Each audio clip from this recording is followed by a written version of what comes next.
And we're live. Welcome everybody here to the Lakers Lounge. I'm Anthony Irwin, joined as I typically am after wins. I like talking to Raj after wins. You know, Yes. it is fun sometimes after a loss to see that fire like billowing from Raj's nostrils. That's fun sometimes too. But I also feel like doing that to him is a bit of torture. So I kind of like, evening it out and bring him in here Yeah. on a night like tonight after the Lakers beat the Oklahoma City Thunder 112 to 101 or 112, sorry, to 105. The Lakers beat the Thunder for the second time this season. They match up oddly, apparently, with the Thunder, who have been one of the better teams in the league this season. So take that for what you will. Darvin Ham went back to the original starters that started the season together. He closed with that group. The lineups over the course of the game made some more sense. Didn't have Cam Reddish in this one. There's a ton to get to. And I'm throwing Raj a bone here at the very end of the show, asking a question of, can the Lakers basically outplay trade rumors? Can they play so well that they force the front office's hand and they see what they can do with this group intact? The Jared Vanderbilt approach, basically, is what he was asking for. Yeah. So I don't watch very many movies, but I know the gifs more than the movies. Mm-hmm. GIFs, but like the Gifs. Mm-hmm. whenever what's that GIF where it's like whenever I'm about to go out, they always pull me back in. I don't know what movie that's from, but I know like the actual I've seen like the GIF enough times. That's what it He's from The feels like. Where Godfather originally, and then in The Sopranos, they had somebody who uh uh imitated the line. okay, So haven't seen yeah. either of those, but yes, like I've seen the GIFs of both of those. That's what it feels like with this. How have you not seen either The Sopranos or The Godfather? That's great. All right. Anyway, Godfather's the you come to my house or something like that, right? Like you come to on me the and day of my daughter's birthday, yes, yeah, I've seen that I'm gonna line make him somewhere. an offer he cannot refuse. Yeah, yeah, Yes. that guy. Okay. Okay. And then On my in bucket list. Sopranos, they were like, every time I think I'm out, they pull me back in. That one. Yes, Um, that's the GIF I'm talking about. Yes. That's as they close as you'll pull get to me back. references for me. Yeah. Yeah. So yeah, a ton to get to. A reminder, please subscribe here on YouTube. If you guys are watching live, please subscribe wherever you get your podcasts. If this is the first time that you're listening following a big win, I have been on top of just about every major story this season. And Harrison told me that I need to pat myself on the back a little bit. And other people have been telling me I need to pat myself on the back a little bit for the reporting I've done so far this season. And I'm trying to do that. The thing is, I have crazy imposter syndrome, and I'm not good at doing those things. So that is my reminder. Please subscribe and check out all of our stuff everywhere that you can possibly get it. But I want to get into this game. It was a great game, back and forth. You look at the total free throws here. This is incredible. 18 for the Lakers, 11 for the Thunder. An insanely clean game. Like there were some weird Yep. calls there at the end of the game, I thought. But it was just like a really well played basketball game. Not too much defense, and that kind of explains why there were so few free throws or whatever. But I thought it was what we would envision this game to look like going into the season, right? Like the Lakers essentially playing big, playing physical, using length to match up well with OKC. OKC being young, being athletic, presenting problems that way. The game is close. The Lakers pull out at the very end because they're the more experienced team. Exactly. Yeah, we look like the more physical team, the more athletic team. We look like they didn't really have a matchup for Anthony Davis, and I thought we went to him at opportune times. I thought our defense was much better tonight. We didn't allow Shai to just cook.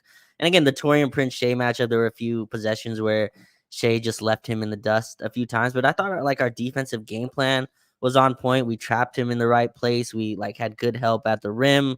We threw in some zones as well. I thought in opportune times, maybe played the zone a little bit too long, but this is the thing that's frustrating. It's hard to kind of examine the team because how do you take this game versus what they played in Utah where they gave up 130 or gave up 131 to Toronto. But tonight they look like a serious team. Anthony, the game plan looked right. I thought I thought the lineups overall, I think we were watching it live on All Access Lakers. I think for the most part, every unit looked like it made sense. It looked very plausible. It looked like they had a defender in each unit. They had a on-ball guard, and they had a big man or a center. Like every lineup made sense. I thought the rotations were pretty on point, other than Torian playing his well, maybe Torian is just penciled in for 30 every night, and we could just kind of not expect that to change. But other than that, I thought the rotations. Justin agrees with you here. First Ham Prince in 16 minutes went for 3-1-1, and then in the second half 0-1-2 in the 15 minutes that he played there. This is beyond a joke.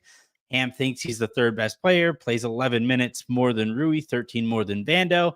The one challenge that we got from Ham in this one was on a charge Prince. That he thought Torian drew. Yeah, I would agree that Ham sees him a certain way that I don't quite align with. 8 minutes left in the first quarter. We got a charge for Torian Prince. I'm not even sure if LeBron and AD get that type of star, quote unquote, treatment from our coach. That's absolutely absurd, and that was pretty universal reaction. Sometimes you'll get like some people you knocked him over, motherfucker. Challenge that. You knocked over my boy. No, that's like the only time his hands come out of his pockets. You do not run over my star. That's a foul. He just loses his mind over that. Yeah, that's the most emotion he shows through the whole season. I think that really jumped out though. AD got fouled at the end, like a clear and one. Like, Williams hit him on both arms, and Ham is like, you win some, you lose some. Torian draws a foul, and it's like, oh, yeah.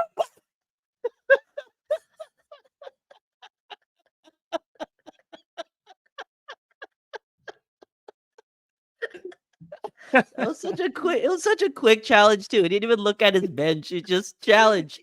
Like, what? You think the guys at like the scores were like, "Are you sure? Are you positive?" Like the review team was like, "Darvin, we're not. No, I got this one. I got this one." Yeah.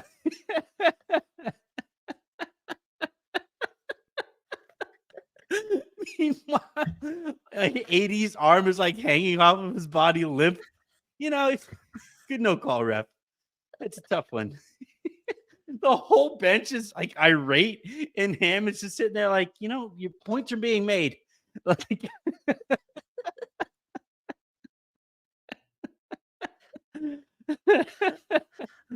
oh man.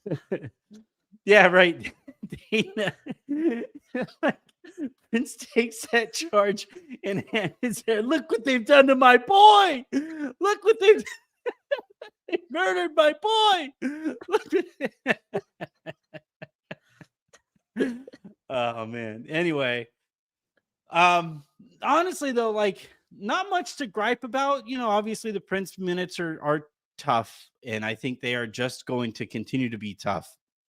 But especially in a game like this where, so hilariously before the game, we were informed by reporters that the starting lineup was going to be one thing. And apparently every single reporter on the beat misunderstood what Darvin Ham intended when he apparently said that they were going to go back to whatever starters or whatever. And initially we thought it was going to be Austin. Well, I guess D'Lo, Austin, Vando, LeBron, and AD. And we thought finally we were going to get minutes with the group that got you to the Western Conference Finals last year. And then about 10 minutes later, we get a clarification from Dave McMenamin, who apparently asked a follow-up, which normally you don't have to ask a follow-up on lineups. So, honestly, it's a really weird situation, the way all of this went down. And we come to find out that actually the group that was going to be starting this game was going to be the group that began the year as the starters. D'Lo, Austin, Prince, LeBron, and AD. And people, I didn't handle that very well. I didn't I didn't take that information very well. Twitter did not handle Sure. that information very well. It was certainly an interesting, I would say, turn of events in preparation Yeah. for this game.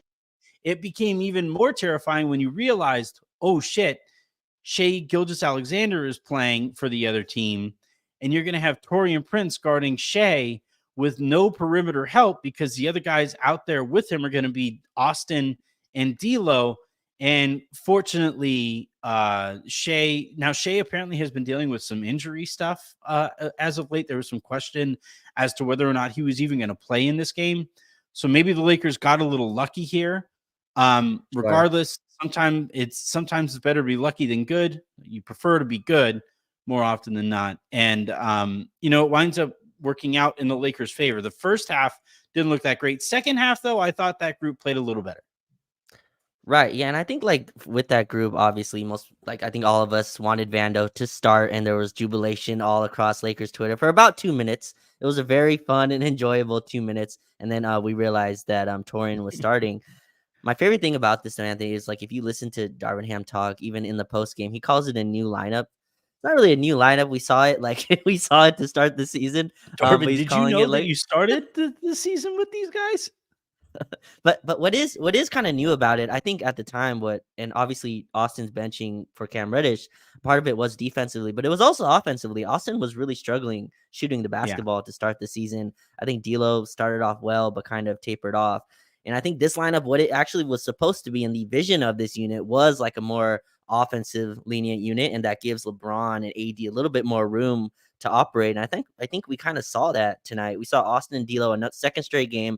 Both of those guys play well. I think our floor just raises so much higher when D'Lo's playing well. I think he's a kind of a real big X factors for this team. And he had like 13 and 7 or something like that, I think, as the fourth quarter dialed down. And I think another big thing that this does, obviously, like I would still want Vando to start, and Vando had his best game, and I think maybe for the season, Rui played really well, but Anthony, it fits Austin back into that connector role. You know what I mean? Like when Austin's next Yeah. to D'Lo, LeBron, and Anthony Davis, he's able to kind of fill back and pick his spots more where he's attacking a already compromised defense versus having to be the one that's always breaking down a defense. And I think like that other role is where he's special at. I think he can break down a defense, but I think what makes Austin special is like attacking a 3-on-2 on the weak side, or like being able to attack closeouts. And then being able to also fit that defensive role where he's taking charges, he's getting deflections, he's rotating, he's putting his body kind of on the line. I think he does all that because he's able to slot himself back into like that fourth kind of offensive option. I think it's worked really well. I saw you tweet about it, that we kind of gave up on the D'Lo and Austin backcourt too quickly. And I agree with that. I think this is our most potent offensive kind of backcourt lineup that we have. And I think going away from there was kind of, I thought we went away from it too early. But that's another thing I saw from this game. It was really fun to watch those two work well with each other. The chemistry looks like it's still there. Those two screen for each other really nicely. They look for each other. They obviously have like a bromance in some way where they like play golf I guess together. D'Lo said he wants to get Austin on his podcast. Is Yes, the yes. it's the compliment that he got tonight.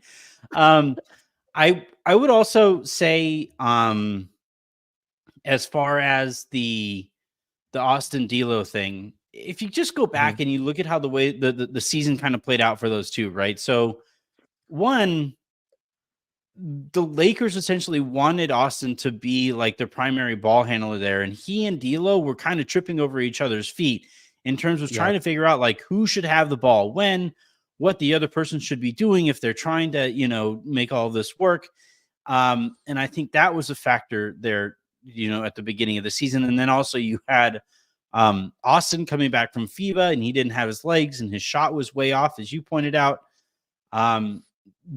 If those three are going to work, and during points of the season where they have worked, it was because Taurean Prince was making like 60% of his threes, right? There was a Yeah. stretch where Austin, D'Lo, and Taurean were really working out. And that was when you were getting the positive regression from Taurean from deep.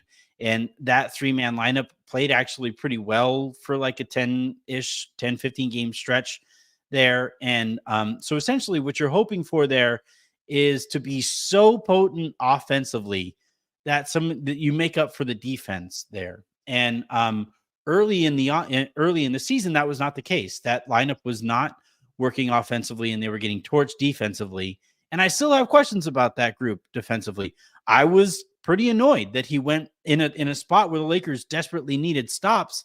It made no sense whatsoever to me to go to Torian instead of Vando when you're Yeah. up by like 8 at the end of a game. But regardless, I think in a weird way, I'm glad that we arrived back here and we get to see a refocus again. I would swap out Prince for Vando in that group, but it is good that accidentally and drunkenly the Lakers stumbled back into their best backcourt.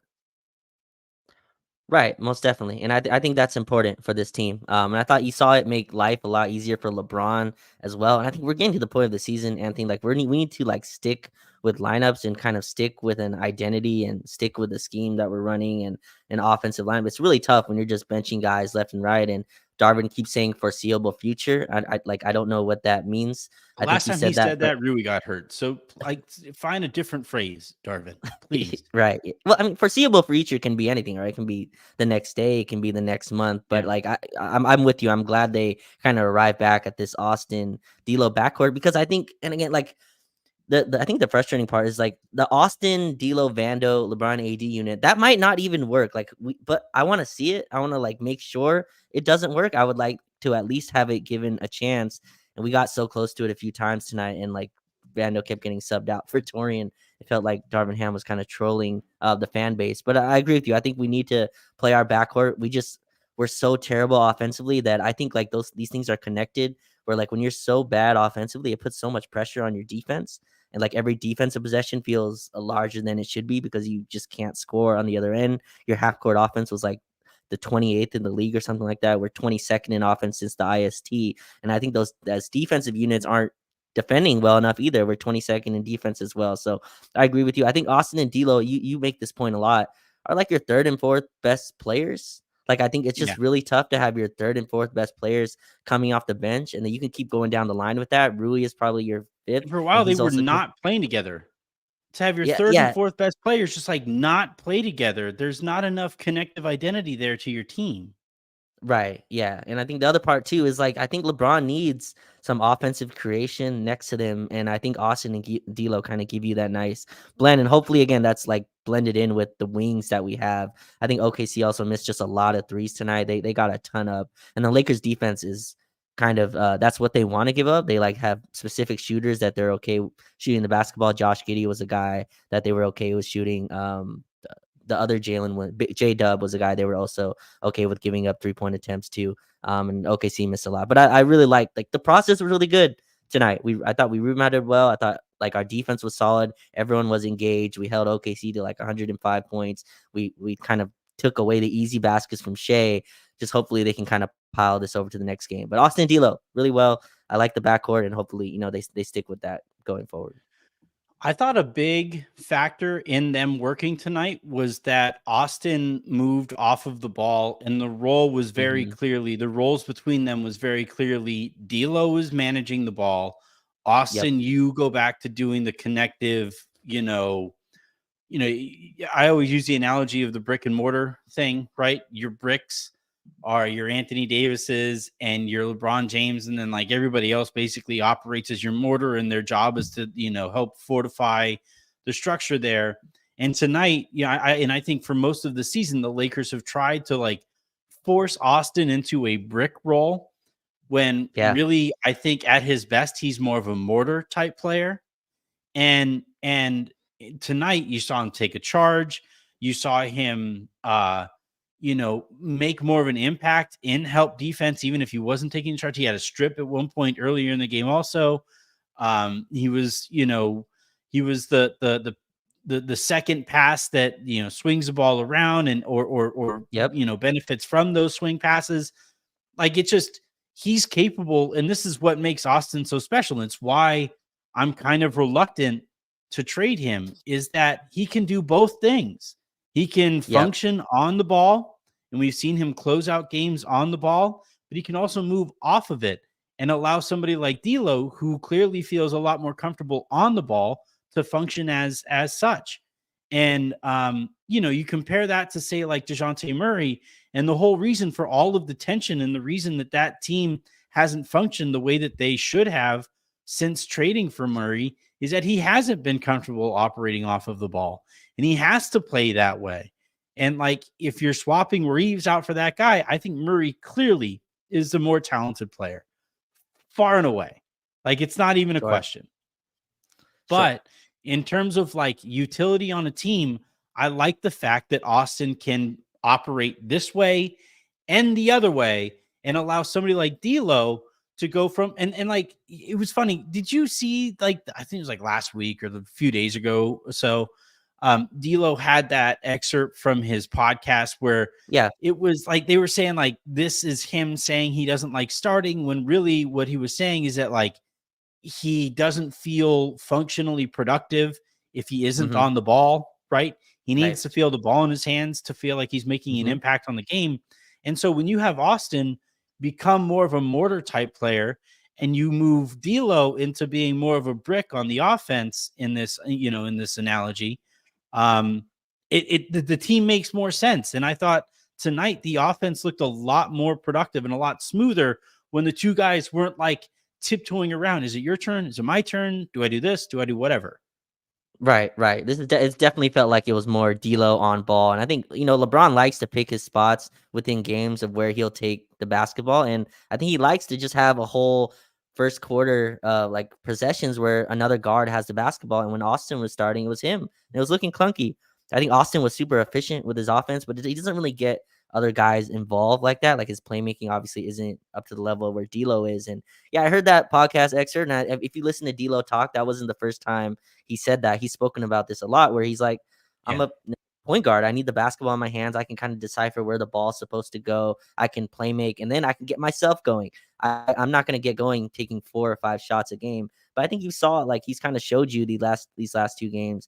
He's not going to have like 37 like he had in Utah. But I think tonight is Anthony where his floor needs to live at, kind of like a 15 points, 6 assists type of game. And he's more than talented to get those. So yeah, like I loved it. I thought Austin be able to go back. And the great thing about Austin though, and I like people were kind of upset at Darvin, and well, people are upset at Darvin for a lot of things, but like upset at Darvin for kind of trying to push He typically Austin into deserves the it, in fairness.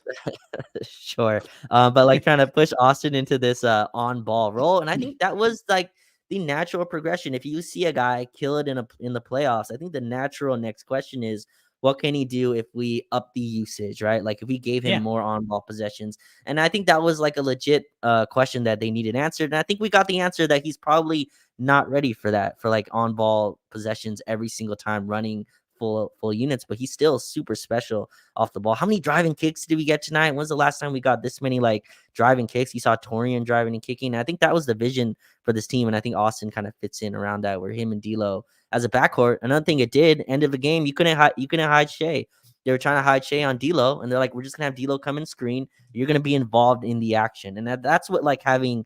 That's the advantage of having two dynamic guards offensively. We think about it in a very negative connotation all the times of like, oh, you have to kind of protect these two guards, but you're supposed to make up for it on the other end, and they did that in the fourth quarter. Austin, D'Lo coming to screen for LeBron. That's where you get the advantage of it, where you can't hide a guy like Shai Gilgeous-Alexander or other guards. You're gonna be involved in these screen actions. I thought we saw the advantage tonight, and those two have played really well and talk about off the court. So D'Lo and Austin, our backcourt is back, I guess. Yeah. Another important thing in this is where we're on the second topic here of today's planned show, and we'll see where the show goes from here. The whole riff on Ham challenging for Prince came out of nowhere, and it's one of those things that happens when you're touched by God or whatever. But um as far as that this starting group and the way that they're functioning, and I think tonight is what they were hoping that would look like, where you look at Yep. the numbers after the game, and Anthony Davis now 38 minutes is high, LeBron playing 39 minutes also high, but it was like somehow like a quiet 27 points for Anthony Davis. It feels like a Hmm. quiet 25 points for LeBron. Um, Davis shoots 9 of 17. That's over 50% from the field. I like that number for AD. LeBron shoots over 50% from the field, also 12 of 20 from the field. And at least offensively. Now, defensively, again, I do have my questions with that group. And essentially, you're hoping that with some of the subs and with other lineups out there, you can put the clamps on the team and get yourself get those teams out of the rhythm that maybe they gain by playing a weaker defensive unit to start. But uh, with that, at least offensively, allowing LeBron and AD to just kind of chill for even a little bit. Yeah, their Yeah. minutes totals are high, but the fact that like every play doesn't have to be, because for a while there, when they were not playing Austin and D'Lo together, if it wasn't a LeBron possession or if it wasn't an Anthony Davis possession, the offense went to shit. Like it Yeah. was just ugly. And that was like even in some spots where maybe for a possession or two, maybe they run the right set and they get themselves a good look. But for the most part, while they were splitting Austin and D'Lo up, if it wasn't LeBron or AD consistently touching the ball, you would just sit there and be like, I mean, and even at the beginning of this game, right? It's easy with Yep. the result to look at everything through rosy colored glasses. But at the beginning of the game, you had like a Christian Wood ISO step back three on Mm-hmm. one, and it worked out. You know, he shouts to him for making it. And Yeah. Torian Prince has had the greenest light I have seen ever, maybe for a player of his ilk. And you know, in this one though, like I think the more that that group plays together, and the more that, especially if they decide, and I think they've already made their decision on D'Lo, but if they decide to keep him around, and we'll talk about that a little bit Yes. later. But if they decide to keep D'Lo around, and he just kind of leans into, or the offense is kind of built towards him being functioning as the primary ball handler, at least for the first like 40 minutes of the game, when he's Yeah. out there, and then late you go to the LeBron offense. Um, like that that at least makes some sense to me. You know, like that is something Sure. that like if I say it out loud, it makes some sense. Throughout the year to this point though, I've been saying all kinds of stuff out loud and my brain literally trips on it. Like there's a hamster in there and I say a phrase and the hamster's just like, "Whoa, what?" And he just falls off of the wheel. And it's nice tonight to see like a plan where the hamster can keep on running, because what it is that I'm saying out loud, the plan, at least as I see it to be intended, makes some sense. Yeah, it makes basketball sense, right? And I think like what every team kind of has, and I think the thing that we've been missing because we've just been fluctuating through lineups, through rotations, through you'll start Cam Reddish and Vando together, you'll split them up, and the offense just goes through these lulls of people they're not sure what they're supposed to run.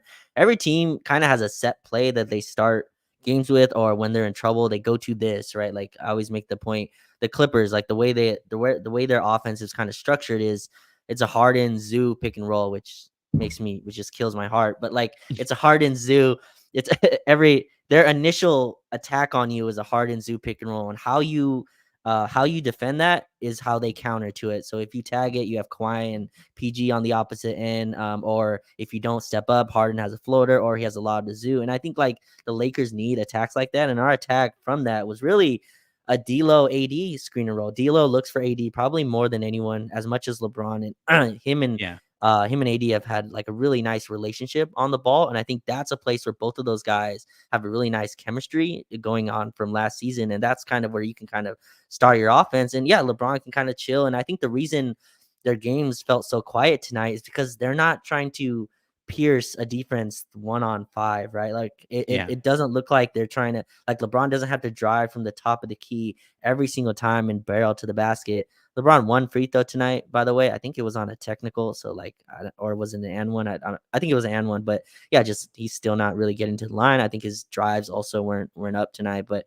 and AD got a lot of his baskets on like offensive rebounds and finishes. OKC, they trap him a lot. They send two at him. The last OKC game, I believe he also got like high assist in because they just send help and they trap him at every case, but yeah, like I thought those two were able to like get their offense within the flow, and we've been really missing that. Just a flow, read and react type of offense where like not everything is so where like it's like an Austin ISO, a D'Lo ISO, LeBron ISO. Tonight felt more like read and react. They were able to kind of play off each other. I think Yeah. D'Lo screened for LeBron tonight more than he has all season.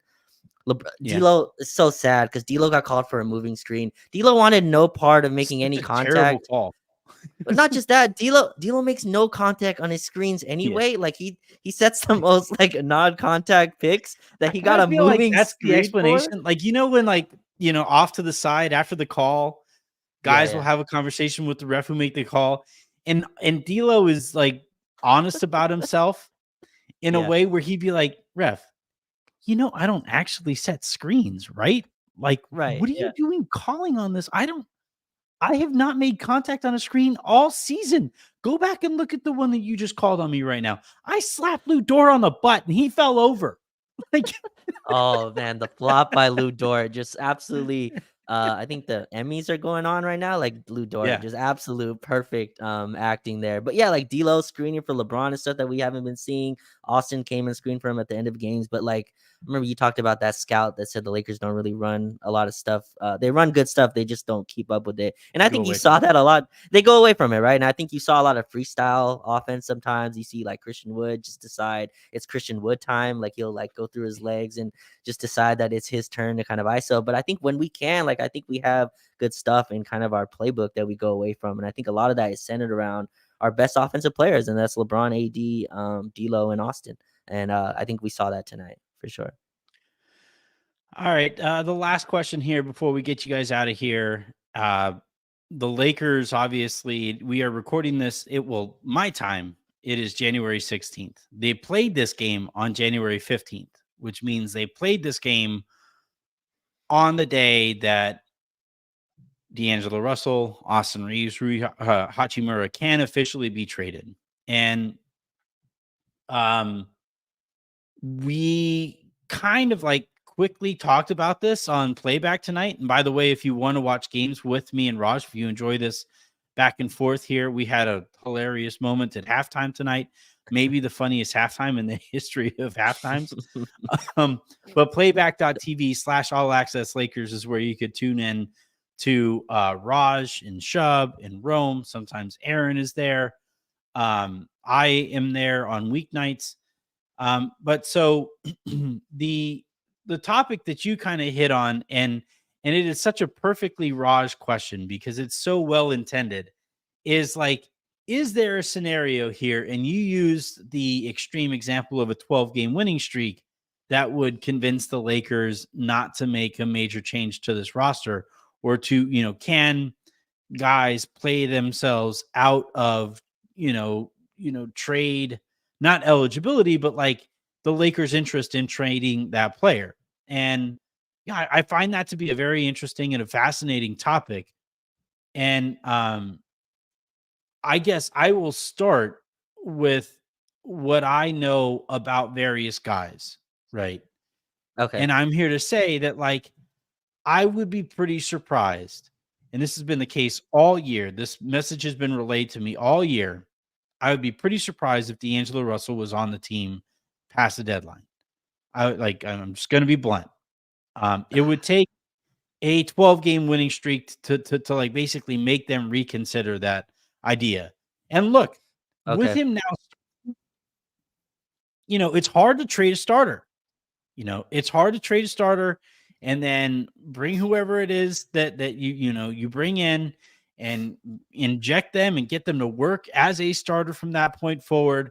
And if the Lakers do enough winning, maybe they make them, they think of a little bit about it and they move off of it. But as it stands right now, I'm told to expect D'Lo to be traded between now and the trade deadline.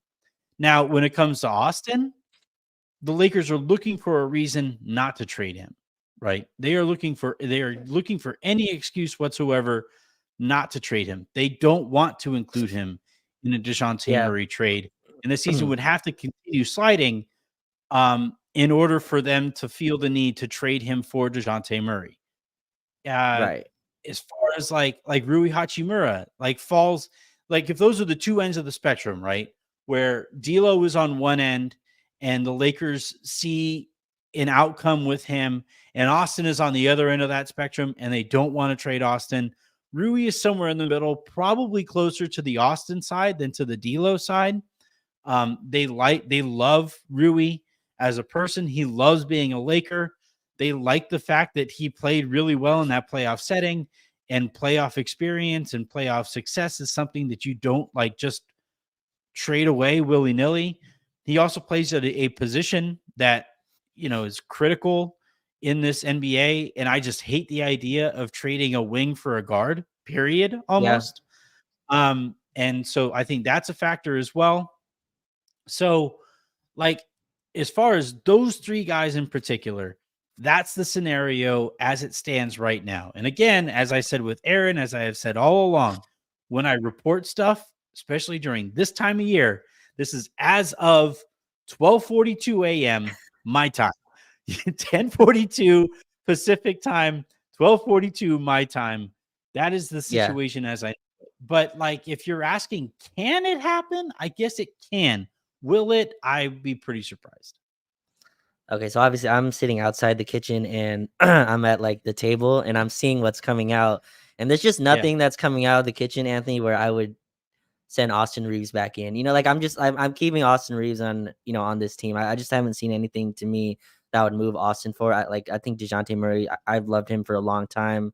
He's really good. Is he 30 million or is he $20 million better a year than Austin Reeves? I'd argue no. Is Zach LaVine Yeah.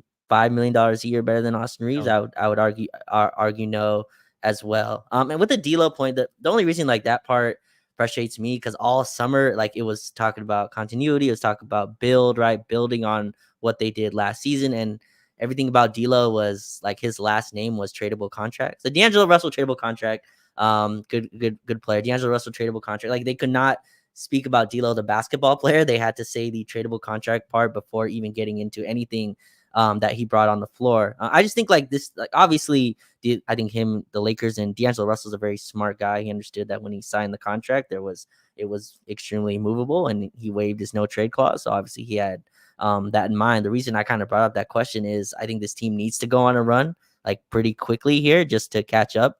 They're already like 2 or 3 games back of just the play-in. And I'm wondering, like, this team gets hot, it gets on fire. I think it is very difficult to just move D'Angelo Russell. Whatever you think of him, I think it's no coincidence that their Lakers kind of best wins are with him playing well. Like that's no coincidence to me. He had a like 5 to 6 game slump, but overall, I think he was shooting pretty well. Even with his defensive comments, I think he has given more effort. That's kind of wax and wane, especially when he went to the bench. It felt like it was kind of a revolt. As bad defensively as D'Lo was, if you rewatch the tape, he was absolutely god awful when he went to the bench. Just zero effort on trying. His deflections went way down. It was at like 2 or 3 a game. It dropped to like 0.1, 0.2. But like, I think like this team needs him to play well for us to win. And if this team goes on 12-game winning streak, like there's 12 games between now and the trade deadline. If they win 12 games from here and now, like I'll live with what happens from there. But obviously, I don't think they're gonna just run the table. We play Boston, we play the Clippers, we play a lot of good teams. I just think it's I think it's tougher than people are making it out to be. Like I get DM'd trade, machine stuff all the time, and D'Lo's the first name in every single one of those boxes, and I don't think that's by accident. Rui as well is within that, but I think D'Lo's the one that most fans are kind of like, yeah, just throw D'Lo in, make the money work. Throw D'Lo in, go get me Dorian Finney-Smith or whoever. I think D'Lo's important to this team. I think we saw it when Austin started, right? The playmaking is not up to par, which you need for a offense in 2024. If like Austin and LeBron are your only shot creators, if you don't get a shot creator back, I think it's troubling. DeJounte Murray is really good. Is he a guy you can give the ball to? I mean, maybe. Like, I'm not sure he's much. I think he's probably a worse playmaker just overall than D'Lo. I don't know how you feel about that, but I think he's a better scorer. Like, he's like a 20-point a Yeah, he's game like bucket. he's more individually productive, but in terms of like Zach LaVine is kind of cut from the same cloth, like where Mm-hmm. like they are both 6'5" type players, super athletes, can pierce a defense on their own, but once they pierce that defense, it is with the intent to score, right? It's not get into the teeth of the defense, kick it out, and let alone like if they're going to get into the teeth of the defense and they're going to make a pass, it's going to be for an assist. It's not going to be for Exactly. like kick the ball out to the swings it to a shooter. And that's just not how they operate. Right. Yeah. And Zach LaVine is like with his playmaking, it's just he's so elite offensively as a shooter. Then like he creates all that attention and then he play makes out of that. But he's not a guy that like drives, gonna hit like the right skip pass, or he's not like manipulating your defense in that way. He's kind of reacting to how they guard him as a scorer. And I think these are like really legit conversations that the team needs to have. And D'Lo, like he's had an like up and down second half kind of the first half of the season, but I think he's like extremely important. And to your Rui point of him being in the middle, I think I hope Rui's on a minutes restriction. Like I hope that's the reason that he's not playing well. I think you made the point on All Access Lakers. His minutes, like that's what it's been all season. He's averaging 23 minutes a game on the year. He has lived in this minute restriction realm because of the injuries he's had, but like he's a big physical dude, and with the mask off, it feels like he's just attacking the rim with much more force. And I think this Yeah. team needs that. Like we In that lack this finger like roll tonight, it was just like it, I think he bounced like Dort off of him, which yeah, is it's like fucking insane. Like it, Lou Dort is built like a fire hydrant. That mhm, guy is really hard to move. And I think it was Dort. It was one of their more physical wings. If it wasn't Dort, it was Williams. And right, and like Rui just kind of lowers his shoulder and he and that's a playoff bucket, Raj. Like exactly. that's the kind of play that you need, like that physicality on offense, that will to get to the bucket, and that physicality to get that guy off of your shoulder and extend up to the basket that way. Those are playoff plays. And that's why, like, I know people have been frustrated with Rui this year. I think a lot of it has to do with injuries. A lot of it has to do with role fluctuation. I think a lot of it has to do with an over reliance on Torian Prince and Cam Reddish. Yeah. And people are like willing, because they see the big number, and with the big numbers, you can bring back the bigger number Hmm. on the trade machine. And that's how people are looking at this. But I'm like, and we just saw him be like one of 4 players who played well throughout the playoffs last year. Like he was guarding Jokic, not Yeah. incredibly well or whatever, but he was their best solution to guarding Jokic last year. I'm not cool with just like trading that guy, No. especially. And I used to mock this all the time because I think the Lakers got a little carried away with like this being a factor in guys that they brought in.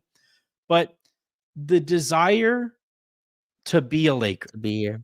like Hmm. relishing the Lakers spotlight and loving the fact that like this fan base is crazy passionate, has really high expectations, and understanding, yeah, if I play well, it's going to raise my stock. If I don't play well, Hmm. they're going to freaking hate me. And I understand it and I welcome it. And Yeah. like the fact that he functioned with those expectations during that playoff run, I and he plays the wing. Yep. Like there's clearly so many ways we can continue to improve playing, I think, the most critical role position in the sport. I'm like, I'm not interested in like just trading him for the sake of getting to a contract number with the return from the other team.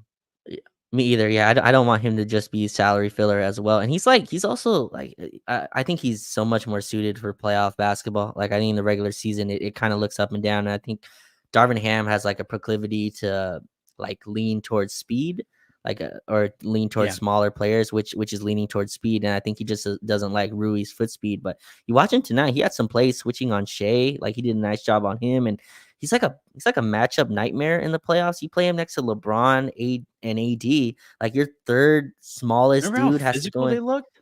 Oh my god. And, and in the Memphis series, like the threes got all the attention, but all the tap backs, all the offensive rebounds that he was creating, all the possessions he creates because you have to send a body at him to box out, like that physical toll adds up. And again, like I think like a point that's made this season is I want to know if Rui doesn't fit. Like I want to know that, and I feel like I haven't really got a chance. He's been hurt. His minutes have been really up and down. Sometimes he plays 12 minutes. Sometimes like when LeBron's out, he plays 30. Like it goes up and down. And I think Rui has talked about this as well in terms of his role really fluctuating. He's also a release valve offensively. He's hitting his spot up threes this year, Anthony. He's shooting well as well. I'm sure if in his mind he's like, what do I have to do to play? Like I'm Yeah. hitting my threes. Like In my mind too, I'm really Rui. If you're asking that question, I'm asking too, buddy. Um, no, and so all right. here's a scenario that I think Okay. is somewhat realistic. Last week when I talked to Aaron on Thursday's show, I had mentioned that the Lakers were not interested in moving their 29 pick. But as time has kind of passed since then, and as they've realized, well, shit, we're gonna have to move either we're gonna have to move either Reeves or the first rounder to get anything back that makes any kind of an impact on our team. And so since I said that last Thursday, I think they've kind of come off of that stance a little bit. They're more interested. They're more open to trading the 29 pick than they were last week. I would say. And this again, like I'm sorry that I keep going back to this point because it was a point that y'all were annoyed that I was making over the summer. And like me saying that I was right only sounds dickish of me, but I was right. And the Lakers, like instead of hard capping themselves with Taurean Prince, would have been better served to keep Malik Beasley's money on the books, to keep Mo Bamba's money on the books, to re-sign Lonnie Walker to a deal. Basically, he would have gotten more than he got for Brooklyn. He would have gotten a raise by staying with the Lakers or whatever. And now you have money that isn't attached to your rotation that you can move with the first round pick and just add to your team, right? Whereas now, like you were talking about a second ago with D'Lo, right? You move D'Lo, you're taking away from your rotation. And whatever it is that you add back to your team, that now has to not just be an addition conceptually, but it has to make up for what you're taking off of the table by trading D'Lo, right? Yep. They didn't try to sign Beasley, LakerCon. They let him walk. They didn't have to try to sign him. They could have just brought him back. I think he Team had like a option. non-guaranteed guaranteed deal that they chose not to guarantee. But anyway, Yep. With the team as it's constructed right now, there is some somewhat meaningful money that can go out the door that doesn't impact your rotation in Gabe Vincent, right? Yep. Gabe is not a part of the rotation, has not been a part of the rotation all year this year. I don't think he would be in the rotation this year, period, because of the injury that he's been dealing with. Like it just feels very Kendrick Nunnish to me, what's been going on there with Gabe. So if you're able to take Gabe's money in that first round pick and get like a 10-ish million, maybe you add Cam to it as well, because he's going to be out for a little bit too. So now you're talking about a 15-ish $1 million player that comes back for two guys that probably aren't going to be in your rotation here moving forward and is just an addition. That to me, like people, and look, like over the next few days, week or whatever, I'll put together a list of guys who fit that kind of salary category or whatever. And I'll throw that together and paint that hypothetical. But to me, that's a lot more productive than just throw as much money into the trade machine as you can possibly get and hope to get back and hope that DeJounte is enough an addition to add to whatever it is that you had, right? Compared to whatever it is that you send out. And Levine, and look, Brian Windhorst said this on the his pod. Today. Today, this morning, that he thinks there's a 0% chance that they sign that they trade for Zach LaVine. I have been telling you guys this all year that every time somebody says that the Lakers make the most sense for Zach LaVine, I always say, yeah, because somebody has to. Somebody has to clear that bar and make slightly more sense than everybody else. Nobody in the NBA wants that contract. And so, like, I know I saw some people were saying, like, oh, the Lakers are cheap, all this stuff. No, it's that the Lakers would have to send out half of their freaking rotation to bring in this guy who we aren't positive makes an impact on winning.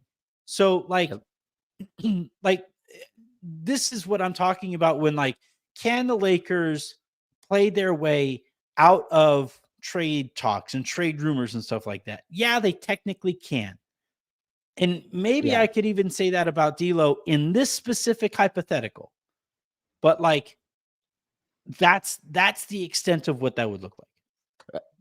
100%. And I think my point with this, and the reason I asked that question, is like I look at what this kind of team needs, right? Look, I think DeJounte Murray would be great. I just think the upgrade from D'Angelo Russell and or Austin Reeves to DeJounte Murray, I just think that's like bridging a gap enough of like where this team's margins are. I think we probably need a better backup center, although Christian Wood has played really well. So that spot looks a little bit more locked up. And I've loved our second units, Anthony, especially with Max Christie in them. We had like Max, D'Lo, LeBron, Wood, and Rui, or like you can put Vando in there. Wood minutes have been great this year.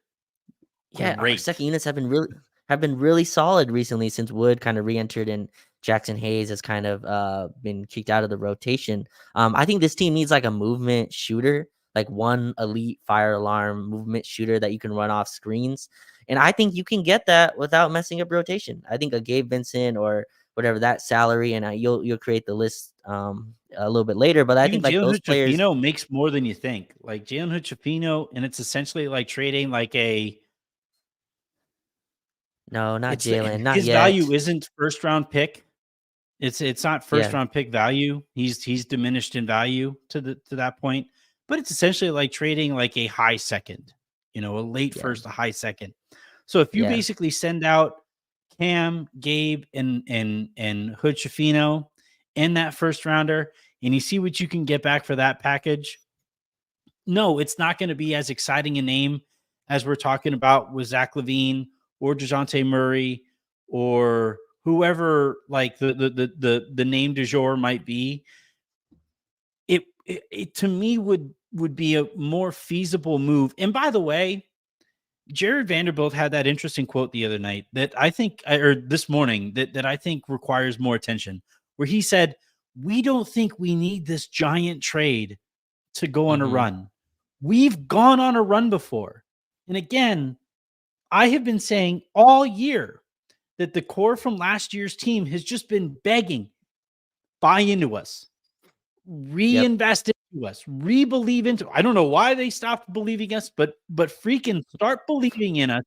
And we think that we can really go on a run last year. That's all they were sold coming into the season was, look what you guys did with so little margin for error last year. Just imagine what you guys could do with an off season, with a full season playing together, all these things. Now, half the season is out the window because of the way that Ham has fucked around this year. But when Vanderbilt says that is how all of those guys feel. Like when I saw that quote from Vanderbilt, I kind of asked around and like the consensus was, yeah, of course they feel that way. They want to go on a run. They went on a run last year. Like when you go on long playoff runs, you develop like a sense of almost like brotherhood in the NBA. Absolutely. And like those guys went through that last year, came up short, and they're like, just give us a go. Just give us an opportunity. Let's see what we can do this year. And I think if you make that kind of more minor tweak, and again, like organizationally reinvest back into that core that you told us you were going to reinvest back coming into the season. If you do that, like that to me is more productive than, again, some giant swing for the fences that I don't think the Lakers need to make. Their ceiling this year, Raj, has been as impressive as just about anybody's. The whole like ceiling raiser thing isn't to me something that they need to be focusing on. You don't need to swing for the fences when you have the bases loaded and you're only and it's a tie game. If the bases are loaded and you're down by one, a single gets you the dub. A single scores two. So like just hit a single, just hit it, draw a walk.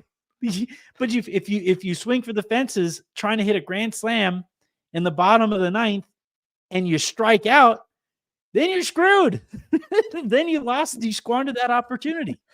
Yeah, that was a lot of baseball within that, but yeah, I think I did follow that. No, it's funny to like see you like actually like piecing it together. Like I see the thought bubbles above your head. Yeah, Yeah. look, seeing the baseball players trying to attack the ball. Yeah, I got it all. I think I got it all depicted. But no, I'm with you. That's where I've been, and I'm like, I feel like this team has enough talent. I think we've seen the ceiling enough. I think it's the floor that they have to fix. Really, I think like they've played well enough in big Yeah. games. We played Boston, I thought, as well as we could on Christmas. We beat the Clippers. We beat OKC twice. We beat the Suns 3 times this year. Obviously, the Suns were in a struggle as well. I think I've seen the ceiling. It's the floor that needs to raise, and I think that's where you get into the rotations and you get, your wings playing more. And again, not to like give, Ham a lot of grace, but I think a part of it was Vando being out really like kind of pushed him into this Cam Reddish. Like it pushed Cam Reddish up a tier in the rotation. Cam played really well to start the year. He was defending. He's defending all the other teams like best on ball players with Vando out. And I thought he did a really solid job with that. And that probably got extended too far. It probably went to like the extreme spectrum. But yeah, I think like this team is deep. That was the whole point of it. They're to have a bunch of depth, and I think you're starting to see it trickle in. You're seeing Rui play well. You're seeing Vandos really start to get comfortable within the season. And I would like to build like that would be my in like Raj's dream universe would be like the team starts to play well, D'Lo's playing well, Austin's playing well, and then you can add to it. I don't want to like subtract from this team already. And obviously D'Lo is probably the odd man out in any scenario. But that's why I asked, like, how many wins would it take if they go 8-4 in the next stretch and they beat Boston, they beat the Clippers, they beat Denver within that? I think there's a world where they're like the front office goes, hey, like let's go get a Luke Kennard. Let's go get let's go get a Bogdanovich from Detroit, who I think makes a little bit too much. But like, go get I don't know, Marcus Smart doesn't really fill that role, but just go get like a movement shooter or get one more offensive wing, get one more player or go get a Gordon Hayward on like a buyout or something like that. Like that's the kind of addition that I would kind of like for this team. Just one more player in that, a player that's kind of better than Torian, like that's kind of where that margin I think is for us. But that's kind of what I would like this team to do. I'm expecting some like trade during the deadline, but like I look at these contracts, DeJounte Murray, 4 years, 120 left on his deal that doesn't even start till next season. We've already kind of gone through the Zach LaVine stuff. I don't think those move the margins enough where you have to subtract from a team that made a conference final. So I hope that scenario exists. I hope there's a world where this team wins at a rate to where the front office has to make some tough decisions. Like, hey, maybe we can't just package 3 of our rotation out because the team is winning. And I hope they get to that point. Yeah, I essentially, and I don't think you asked this question in this way or with this factor being a part of it, but essentially like my hope for the Lakers coming into like the first 40, however many, I think you play like 50 some odd games by the time the trade deadline rolls around. My Mm-hmm. hope there would have been to play well enough so that you go into the negotiations from a point of leverage, right? Where Right. you go into those Exactly. negotiations and you say essentially, I don't need to make this trade here. I don't need to swap out chunks of our rotation for this player because our team is broken. I don't need to do this. If I can find a deal, cool. But essentially, kind of like walking through a swap meet on a Saturday. If I can find the right deal, cool. If not, Mm-hmm. whatever. There's always next Saturday. And if the Lakers do enough winning between now and February 8th and get back to something closer to that scenario, I don't think they'll be in that scenario because of the way that the season has gone. But if they could win like, what do they play? 11 games between now and the 8th, right? If they could win Yes. like 7 or 8 of those games and the vibes around the team are better and they, as those negotiations take place between now and then, and especially as you get closer to the deadline, the Lakers can, or Rob Pelinka can, realistically and believably tell those teams, I don't need to make this trade, right? The whole Mm-hmm. problem with the last couple of years was that he was having these conversations about Russell Westbrook. And when he was having those conversations with those other teams, it was like, we know you have to trade him. It is going to cost you a lot to trade that Yep. person. And in this case, though, like if the Lakers can do enough winning and they can get back on the right side of the leverage in those conversations, that to me should be kind of like the organizational goal. For the players, it's just to freaking win, right? For the coaching staff, it's to win. And for the coaching staff, it's to regain the trust of the players that I still think is kind of sort of broken.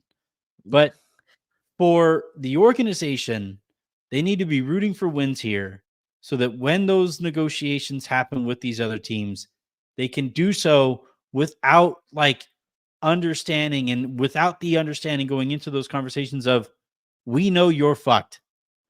Give Right. us a whole bunch of stuff so you could try to save your season. And in Rob's case, save your job. That's because that, by the way, because I saw, Raj, you mentioned this in the Slack today, and I've seen other people mention it. Could this season reach a breaking point where the team decides it's just not fixable? If that happens, heads roll, right? Darvin's fired for sure. To reach that point and AD and LeBron be healthy, you can't survive that. And if you fire Darvin from in Rob Pelinka and you fired Frank Vogel to get to Darvin and watch Darvin screw it up this way, that might cost you your job as well. And then from Jeannie's perspective, you're the person who hired Rob not once, but essentially twice, because when Magic stepped down, you had the opportunity. There were conversations. I've been told that, there was a conversation with the Lakers and Bob Myers. I've been told that they were like Masai Ujiri showed interest in the position. RC Buford showed some interest in the position. Like there were a ton of conversations because there was all kinds of people seeing that opportunity with this franchise, and Jeannie's obviously intended outcome there was, nope, we're just going to elevate Rob and we're going to see how we go here. And so if that is your call there, and Rob has wasted, if this season doesn't go to plan and they decide that it's so far gone to save it, you've wasted multiple LeBron prime seasons. Jeannie's aptitude in this position gets questioned as well. When Jesse and Joey, all they've been doing is been kicking ass on the scouting side here, minus Jalen Hood-Schifino. And so like, too early. Way too early. No. I was just going to see if I could sneak that by you. But that's everything that's basically at stake here over the next few weeks. And that, I think, is the hope here, is you win enough so you can have those conversations from the point of power. For sure. And just shout out JHS, played his second South Bay game with the South Bay Lakers today as well. But I think how do you do? I gotta check. I gotta rewatch the game. I think it was early in the day, so I gotta watch how he played. No numbers on it? No numbers yet. I'll look it up in a little bit. Okay. But I think you framed it really well. And the reason I asked that is because I think there becomes a point where like the vultures start to circle, right? Like teams start to look at you and, yeah, you have LeBron at 39. You need to make some move. I'm going to take you for everything you have, right? Kind of how Oklahoma City did to the Clippers when they needed Paul George. Kind of they were able to just grab everything in their vicinity. And the Lakers really, they have one first-round pick, and then they have Austin Reeves, and then obviously JHS that you brought up. So it's not like they can take a ton just from this trade deadline. But I do think they need to operate with some type of leverage like you talked about. But Anthony, if they're 6 and 7 games behind of the play-in, which so I think tonight was such a big win. You lose tonight, that can really kind of domino. You play Dallas on, Wednesday before playing some other inferior teams after that. But now this gives you a nice springboard to kind of get yourself back on regular, footing. The Warriors just continue to, the Lakers and Warriors just trade embarrassing loss after embarrassing loss. Is really strange. The Warriors just did them one up by losing to the G League Memphis Grizzlies, I believe, earlier today. But yeah, like that's why I asked that, because I think if you're 6 or 7 games behind of the play-in, is it worth giving up any draft capital? Is it worth giving Austin Reeves up? Is it worth trading Rui Hachimura, or is it worth just resettling in the offseason and be able to kind of attach more picks, obviously, and they'll have more first rounders to deal. I'm hoping it doesn't get to that point. I don't think it'll get to that point. I think LeBron and AD are just too good to kind of lose as much as it was take to get out of the play-in. But yeah, shout out JHS, man. 16, 1 rebound, 4 assists. This should not be his second game. South Bay has played so many games. I've been to like 8 South Bay games, and like he's played in two of them now. Like I wish he played there more. But yeah, like I think the team needs leverage during this trade deadline, and you saw that with Russ last season. I think you'll see it again in a month. And like if the Lakers are like 4 or 5 games above 500 when they're going to these trades, I think that makes a world of difference. You're talking from a place of you're not desperate, and I think like that's a dangerous place to be. Being desperate during the trade deadline, that's when teams make the worst moves. That's how Yeah. becomes a starting center for the LA Clippers for the last 6 years. God, that's still my that's the one that bothers me the most still. Like that dude is so good. But I think that's how you get trades like that when you're desperate at trade deadlines. All right, that is going to do it here for this episode of the Lakers Lounge. Make sure you guys are subscribed. We've gotten nice little uptick in subscribers over the last couple days because for whatever reason yesterday's show was super popular. I don't know what happened there. Subscribe here on YouTube, subscribe wherever you get your pods, preferably Odyssey, right? My current employer. Yeah, Malcolm, I'm glad you shouted out Castleton. He's been killing it. Like he has. Every time I look up, I see his line. And it's like, I keep one. Wood is playing well enough to where like he's gonna hold Castleton off of minutes with the main team. But had he not been, I think Castleton right now is a better NBA player than Jackson Hayes. Like just like right now, flat out better. Yeah, he might be. Yeah. But yeah, subscribe everywhere you get your pods, get your 5-star reviews in. I'll answer those as they come in as well. Check out Raj and me on All Access Lakers. Again, that's playback.tv/All Access Lakers. Make an account there. All it takes, it's free. You just give your email, you make an account, and you hop in there and you watch the games with us. And you comment, you can come on stage. If you want to come on stage, you can do that. If you want to become a VIP here on YouTube, and as we build up those VIPs here on YouTube, we will start doing happy hours as I intend them to exist, where I actually have you on the show with me, having a conversation on those Friday episodes as well. So, and then if you want to subscribe, I'll be putting some stuff together here as we get ready for the trade deadline on Substack as well. So, again, shouts to everybody for the way that you guys continue to support us. Thank you, everybody, for watching here. As we talked about the Lakers beating the Oklahoma City Thunder 112-105. And until the next time you guys hear from me, I'm Anthony Irwin. That was Raj Shapalu. And this has been the Lakers Lounge.